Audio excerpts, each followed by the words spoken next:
మీలో ఎవరైనా ఓంకారం వెళ్ళాలనుకుంటే నేను చేసిన మిస్టేక్స్ అయితే చేయొద్దండి. అండ్ పైకి వెళ్ళాలనుకునే వాళ్ళకి ఏజ్‌తో సంబంధం లేదండి, ఎనర్జీతో సంబంధం. ఇదైతే గుర్తుపెట్టుకోండి. Hello all, welcome to art gallery. Here is the most wonderful beautiful video for you అండి. ఇంత బ్యూటిఫుల్ అని ఎందుకు అంటున్నానంటే, ఇలా పచ్చని పొలాల మధ్య నలుగురితో కలిసి ఎంజాయ్ చేసుకుంటూ వెళ్ళడం, ఆ ఎక్స్పీరియన్సే వేరు కదా. నాకైతే చాలా ఇష్టం అండి. మనమైతే ఇప్పుడు ఓంకారం వెళ్తున్నాము. ఓంకారం అనేది కొంచెం ఊరి బయట ఉంటుందండి. మాకైతే 1 అవర్ జర్నీ వస్తుంది నంద్యాల నుంచి. మేమైతే పిల్లల్ని స్కూల్కి పంపించేసి స్టార్ట్ అయ్యేసరికి 10:30 అట్లా అయ్యింది. వెళ్ళేసరికి 11:30 అట్లా అయ్యింది.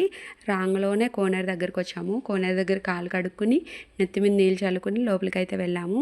ఈ కోనేరుని ఇంతకుముందు యూజ్ చేసేవాళ్ళు కాదండి, ఇప్పుడైతే యూజ్ చేస్తున్నారు. ఆ సింహం నోట్లోంచి అయితే నీళ్ళు వస్తాయన్నమాట. శివస్వాములు అయితే స్నానాలు అవి చేస్తున్నారు. స్నానాలు అవి ఎవరైనా చేయాలనుకుంటే నిరభ్యంతరంగా చేయొచ్చండి. కాకపోతే సోప్స్, షాంపూస్ అనేవి అలో లేవన్నమాట. అవి అయితే నిషిద్ధము. ఎక్కడైనా కూడా ఇదైతే రూల్ ఉంటుందండి. ఇంకా ఆ స్వాములు అయితే నేను వీడియో తీస్తుంటే హాయ్ చెప్తున్నారు.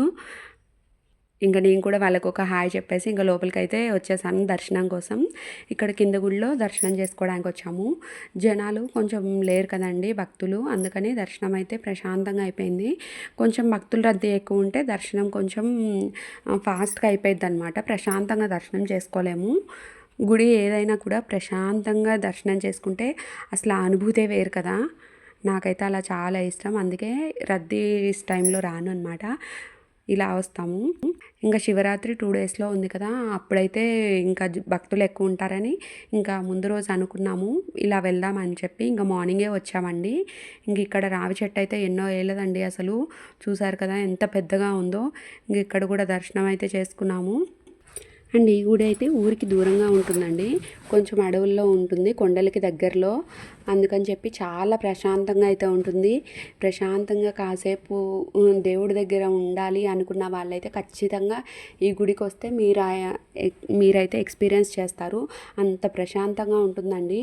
మన మాటలు మనకే వినిపిస్తూ ఉంటాయి, అంత బాగుంటుంది గుడి అయితే. ఇక్కడైతే సూర్యరథం అండి, రథం షేప్లో ఉంటుంది గుడి, రథం ఆకారంలో ఉంటుంది. అసలు చాలా బాగుంటుంది. లోపలైతే నవగ్రహాలు ఉన్నట్టున్నాయి. మేము లోపలికి అయితే వెళ్ళలేదు. మేము వచ్చేసరికి 11 అట్లా అయిందండి. అందుకని ఇంకా పైకి వెళ్ళాలి కదా, ఎండబడితే పైకి ఎక్కలేమని చెప్పి మేమైతే లోపలికి వెళ్ళలేదు. ఇంకా లేట్ అయిపోతుందని కిందకు వచ్చిన తర్వాత ప్రశాంతంగా దర్శనం చేసుకుందాంలే టైంని బట్టని ఫస్ట్ అయితే ఇంకా బయట నుంచి చూసేసి ఇంకా బయలుదేరాము. చూసారు కదా, ఇలా అయితే ఉంటుందండి ఈ గుడి. అండ్ బయటకు వచ్చిన తర్వాత పెద్ద రథం అయితే ఉంటుంది ఉత్సవాలకి. అప్పుడు ఆ రథం మీద స్వామివారిని ఊరేగింపు అయితే చేస్తారనమాట. అండ్ షాపింగ్ అయితే కొంచెమే ఉంటుంది, షాపింగ్ అయితే అంతగా ఉండదండి. ఇంక ఇక్కడ మన పైకి వెళ్ళే మార్గం అయితే స్టార్ట్ అయింది. మేము మొత్తం 7-8 మంది వచ్చామండి. కాకపోతే మేము పైకి వచ్చింది మాత్రం ముగ్గురమే. రాగలము అనుకున్న వాళ్ళే ఎక్కండి, ఎందుకంటే ఇవి మొత్తం 550 మెట్లు ఉంటాయండి. ఈ 550 మెట్లు ఎక్కగలము దిగగలము అనుకున్న వాళ్ళే ఎక్కండి. ఎందుకంటే పైన ఏదైనా ఇష్యూ అయినా కూడా, అంటే మనం ఎక్కలేక రెస్ట్ తీసుకుని మళ్ళీ స్లోగా అయినా ఎక్కాలండి. ఎందుకంటే అక్కడికి ఏది వెహికల్ అనేది రావడానికి ఛాన్స్ ఉండదు కాబట్టి కొంచెం మన కేర్ మనం చూసుకుంటూ ఎక్కి రావాలండి. ప్రతి 50-100 మెట్లకి ఒక గుడి అయితే ఉంటుంది. బయట నుంచి అసలు వ్యూ అయితే చాలా బాగుంటుందండి. అండ్ మేమైతే మిట్ట మధ్యాహ్నం అయింది కదా, వచ్చేసరికి 11:30 అట్లా అయింది. స్టార్ట్ అయ్యేసరికి కిందికి వెళ్ళేసరికి ఆల్మోస్ట్ 1 అయిపోయిందండి. అంత టైం పట్టింది మాకు ఎక్కి దిగేసరికి. అండ్ ఇంకోటి ఏంటంటే మధ్యాహ్నం అయింది కాబట్టి కొంచెం వాటర్ తాగుతూ ఎక్కడం కదా, వాటర్ అనేవి కొంచెం అన్అవైలబుల్గా ఉండే, కొంచెం అక్కడ ఇబ్బంది అయింది. అండ్ ఇంకోటి ఏమైందంటే మార్నింగ్ బ్రేక్ఫాస్ట్ అది చేసి వెళ్ళండి, దేవుడి దగ్గరికి కదా, ఏం తినకుండా వెళ్తే మంచిది అనుకుని మాత్రం ఎక్కకండి. అసలు చాలా రిస్క్ అయితే పడతాము, మనకు తెలియదు కదా ఆ టైంకి ఏం జరుగుతుందో. అందుకని చెప్పి కొన్ని జాగ్రత్తలు అయితే తీసుకుని బయలుదేరితే మంచిది నా ఉద్దేశంలో. నేనైతే అదే చేశానండి తప్పు. ఎందుకంటే ఏంటంటే నేను మార్నింగ్ టిఫిన్ ఏం చేయలేదు. సో టిఫిన్ ఏం చేయకుండా కొంచెం ఎక్కేసరికి కొంచెం వల్ల కాలేదనమాట. ఇంకొక 50-100 మెట్లు ఉన్నాయనగా నా వల్ల కాలేదు. ఇంకా మళ్ళీ దిగాలి కదా, ఇంకా కొంచెం ఇంత రిస్క్ ఎందుకులే అని నేనైతే అక్కడితో స్టాప్ అయిపోయాను. ఇంకా నాతో వచ్చిన ఇద్దరైతే ఇంక పైకి దాకా వెళ్ళొచ్చారు. పైకి వెళ్ళిన తర్వాత నిమ్మరసం అట్లా ఇస్తారండి ప్రసాదంగా. అది తీసుకుంటే కొంచెం ఎనర్జీ అది వస్తుంది. ఇంకా నేనైతే పైకి వెళ్ళలేదు. అక్కడి నుంచి రిటర్న్ అయితే వచ్చేసాను అనమాట.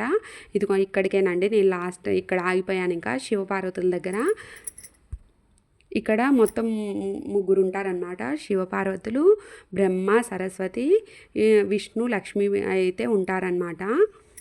అండ్ ఇంతకుముందు అయితే ఇంకో మార్గం ఉండేదండి, అటు కూడా స్టెప్సే ఉండేవి. అవైతే ఇప్పుడు యూజ్ చేయడం లేదు, అవి పాత పడిపోయాయి అనమాట.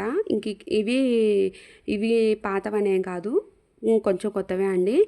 నడవడానికి అయితే బాగానే ఉంటుంది స్టెప్స్ అయ్యి. మధ్య మధ్యలో కోతులు అయితే మనం ఏమన్నా పెడతామేమో అని ఎదురు చూస్తూ ఉంటాయి. కాబట్టి వాటికి ఏమైనా ఆహారం తీసుకెళ్తే బెస్ట్ అని చెప్పచ్చు. ఇంకా దిగేటప్పుడు అయితే అంతేం అనిపించలేదు, కొంచెం ఫాస్ట్గానే దిగాము. ఇంకా కిందికి వచ్చిన తర్వాత అన్నప్రసాదం చేస్తారండి ఇక్కడ రోజు. సో మేమైతే అక్కడే భోజనం చేసుకున్నాము. ఇంకా ప్రసాదంలో పప్పుల పాయసం అయితే పెట్టారండి. పప్పుల పాయసం నేను కొంచెం బాగాలేదని చెప్పి పెరుగన్నం ఒకటి తిన్నాను. తర్వాత ఇది వచ్చేసి అద్దాల మండపం అండి. చుట్టూ అద్దాలే ఉంటాయి. ఒక మన కన్నా హైటే ఉంటాయి, ఒక 7 feet 9 feet అట్లా ఉంటాయి. మిర్రర్స్ చుట్టూ మిర్రర్సే ఉంటాయి. సూపర్ ఉండిద్ది అంబియన్స్ అయితే. అసలు కింద అయితే ఎంత ప్రశాంతంగా ఉందండి. కొంచెం ఊరు బయట కదా, అసలు చల్లగాలి ఏమన్నా ఉందా, ఎండల కాలం అన్న ఫీలే లేదండి అసలు. ఎక్కడికక్కడ కూర్చోడానికి అరుగుల్లాగా సెట్ చేశారనమాట. సెట్టింగ్ అయితే సూపర్ ఉంది. ఇదైతే పార్క్ అండి. ఈ పార్క్ అంటే ఏం లేదు, ఇవి తోటలు అనమాట. ఈ గుడికి సంబంధించినవే. మనం ఇందాక అన్నదానం దగ్గరికి వెళ్ళాం కదా, అన్నదానంలో వడ్డించే కూరగాయలు అవన్నీ ఇక్కడి నుంచే వస్తాయండి. ఇక్కడైతే చిక్కుడు తోటలు, మళ్ళీనేమో ఇవి మల్లె తోటలు అన్నీ ఉన్నాయండి. మధ్య మధ్యలో ఇట్లా విగ్రహాలు అవి కూడా ఉన్నాయి. మామిడి చెట్టు చూసారా, పూతతో చిగురుతో చాలా బాగుంది కదా. లిల్లీ పూలు, వంగనారు, పొట్లకాయలు, కరివేపాకు మొక్కలు అన్నీ అసలు సూపర్ ఉన్నాయి. మేమైతే వాళ్ళని అడిగి వాళ్ళ పర్మిషన్తోనే కరివేపాకు మొక్కలు కూడా తెచ్చుకున్నాము ఇంటికైతే. ఎక్కడికైనా వెళ్ళినప్పుడు ఇలా ఒక మొక్క ఏదన్నా ఒక వస్తువు తెచ్చుకుంటే పలానా చోటుకి వెళ్ళి తెచ్చుకున్నాం కదా అని వాటిని చూసినప్పుడల్లా గుర్తొస్తుంటాయి.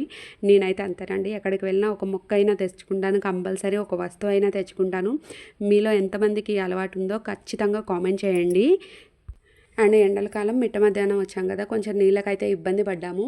మేమైతే మినరల్ వాటర్ అలవాటు అండి, అందుకని కొంచెం అక్కడ బోర్ వాటర్ అయితే తాగాము. పొలాలకి నీళ్ళు అవి వదులుతారు కదా, ఆ బోర్ల దగ్గర వాటర్ అయి పట్టుకున్నాము. కొంచెం గొంతు అయితే మారిపోయింది. ఇంకా నెక్స్ట్ డేకి ఎలా ఉండిద్దో. కొంచెం ఇంటికి వచ్చిన తర్వాత ఆ మెట్ల ఎక్కి బాడీ పెయిన్స్ అవి అయితే ఉన్నాయి.